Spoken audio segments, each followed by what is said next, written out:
Okay. You know, I wasn't going to say anything, but I saw this video and I had to respond. But CNN, the media outlet that keeps on winning.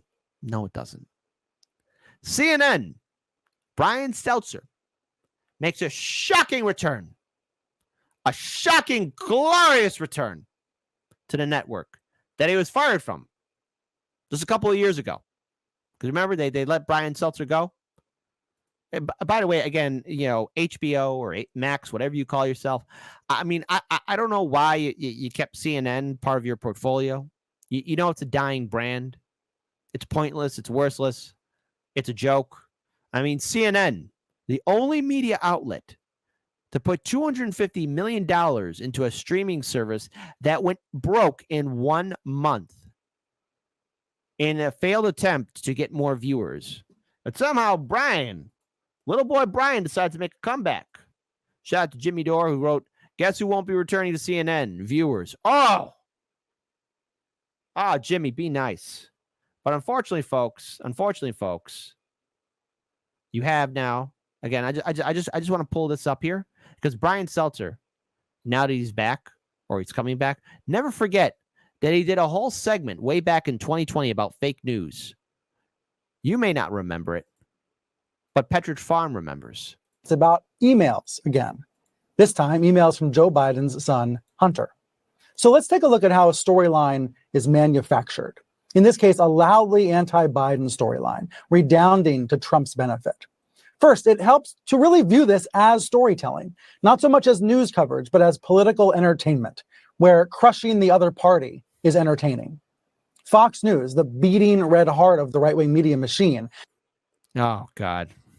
CNN, why would you bring him back? This is epic clown show. Again, this video came out in 2020. Just so you guys know, it came out in 2020. He's talking about fake news. Fake news. Molds reality into a serialized TV drama. That's how Vox recently put it. Think Lost or 24. Think Game of Thrones or Breaking Bad. Think Westworld or The Wire.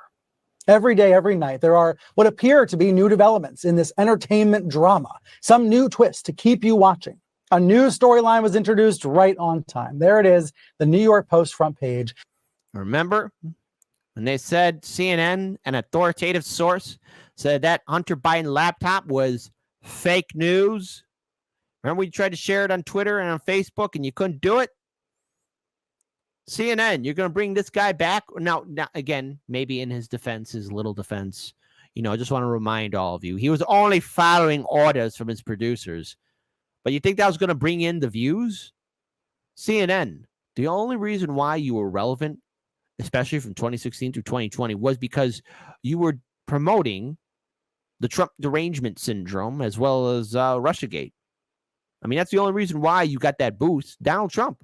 Hell, I bet a lot of you are secretly hoping and praying that Trump does get elected because then, hey, it's back to the good times of producing content and getting triggered, mentally challenged people to watch your network because they have Trump derangement syndrome. Announcing Biden secret emails, more shadiness involving Hunter Biden. As political entertainment goes, this is not a brand new TV show. It's just a new season of the show. Hunter Biden's business dealings in Ukraine were a key part of the plot last season in the impeachment of President Trump. Hunter has already apologized. Well, he's already admitted to poor judgment and swampy behavior.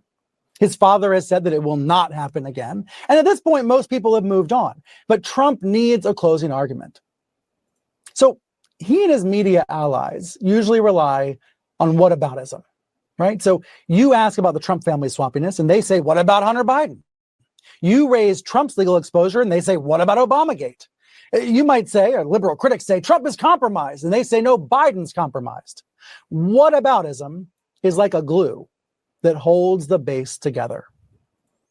And this is how independent media gets censored, because CNN starts the warpath or helps promote the ongoing war to silence and suppress and censor independent media that's been calling out these jagoffs. It also supplies hours and hours of TV drama. So stay mad. And you do the same thing too, CNN. And stay tuned. That's what it's really about. Let's get back to the new season's storyline. Let's break down how this all happened, because it was launched, as I showed you, by the New York Post and then promoted by another Murdoch media property. That, of course, is Fox News. You worry about Trump's corruption, and Fox says, what about Biden? Every hour of the day. So Fox is a producer of this serialized drama, but there are big questions about who might have created this show. And that's what's probably most important here. CNN reported on Friday that U.S. authorities are seeing if those emails we just talked about are connected to an ongoing Russian disinformation effort. Now, we already know some of the American producers of this drama, because the New York Post says it was tipped off to the existence of the emails by Steve Bannon. Steve Bannon. Then Rudy Giuliani gave the Post a copy of a hard drive containing the emails. Now, here's where it gets even weirder. The Post claimed that the emails were found on a laptop computer that was brought to a repair shop in Delaware in the spring of 2019. And a shop employee saw the emails and then was worried about getting in trouble or getting in danger, and he made copies of them. There's a lot about this story that does not add up. And the employee has not helped matters. He has contradicted himself in interviews with reporters. And, I mean, for all we know, these emails are made up. Made up and fake, right? Fake like how CNN helped promote all this bull. Remember, this was, and they're bringing this boy back. They're bringing that boy back. My goodness, my brain almost melted. But you know, anytime I get to rag and make fun of CNN, I'm more than happy to do it. I'm more than happy just to spit on CNN. Folks, do you remember this Coca-Cola Classic when CNN Plus used to be a thing? It's a good thing I have a whole portfolio of saved videos. Everybody knows by now that CNN's hitting rock bottom. Their ratings have hit record lows. Chris Cuomo was fired. Jeff Zucker forced out. Host Brian Stelter's days are numbered. And they hire him back again. They're going to hire him back again. And hey, folks, hey, placing bets. How long will it be till Brian Boy gets fired? Reportedly. And we can see why. His show last week getting 56,000 viewers in the demo. Now, for context, I was going to name shows that rate higher than that, but we don't have time. I'd have to read you the entire TV guide. But when it rains, it pours. Not only has CNN lost viewers, they've lost what little respect they ever had. When CNN approached Republican candidate for Arizona governor, Kari Lake, things didn't go well. Watch. Hi, Kari. Hi. I love this. I love this part. I love this part. It's great. It's great. It's great. If you've never seen it, it's great. Hi, nice to see you. CNN. You don't have a mask on anymore. What's going we're on? outside. Do you have a minute to well, chat? we're 6 feet apart. Do you have a minute to chat? I'll do an interview. Okay. As long as it airs on CNN Plus.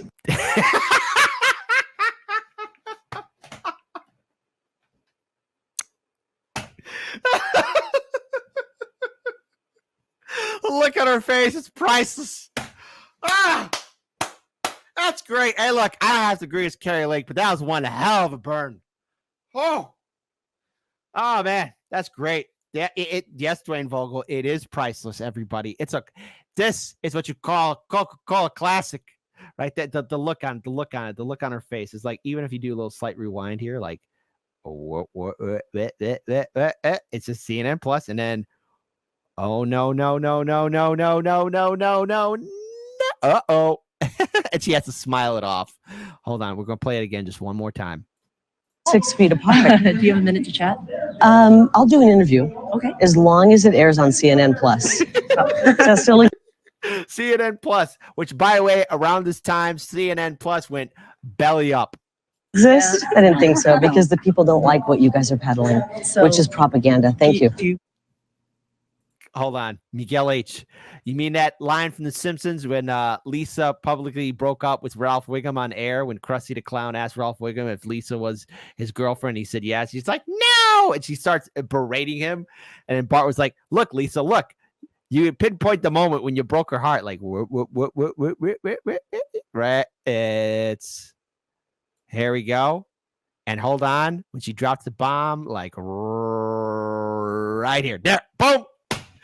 Her brain was like, ow, CNN Plus. It's gone. Does that still exist? I didn't think so because the people don't like what you guys are peddling.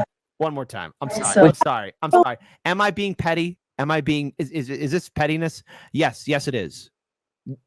No, not going to debate. Full on petty. We're outside. Do you have a minute to Well, we're chat? 6 feet apart. Do you have a minute to chat? I'll do an interview Okay. as long as it airs on CNN Plus. Does that still exist? I didn't think so because the people don't like what you guys are peddling, So- which is propaganda. Thank you. Wow. Glad someone finally said it. Harsh. Hey, Jesse, stop being mean. I know you didn't learn that from Hardlands Media. Shame on you. So why am I bringing this up here? Because, of course, folks, listen, we here know all too well what it's like to be censored, to be silenced, to be suppressed, to be shadow banned. And when you have jagoffs like this come back, it leads to the problems in the community. Because remember, CNN was saying that Hunter Biden story was fake news. He wrote this letter. Hey, look, surprise. Hold on. Surprise.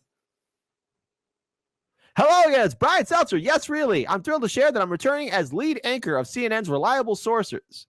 The digest I founded in 2015. But this is not going to be a Back to the Future remake. Oh, shut the hell up.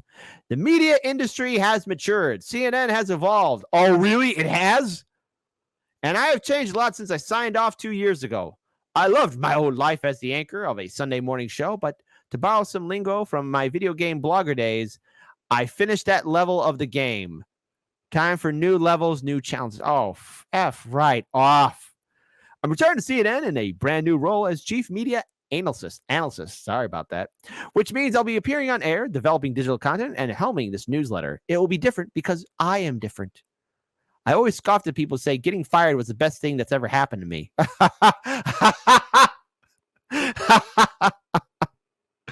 Oh, CNN.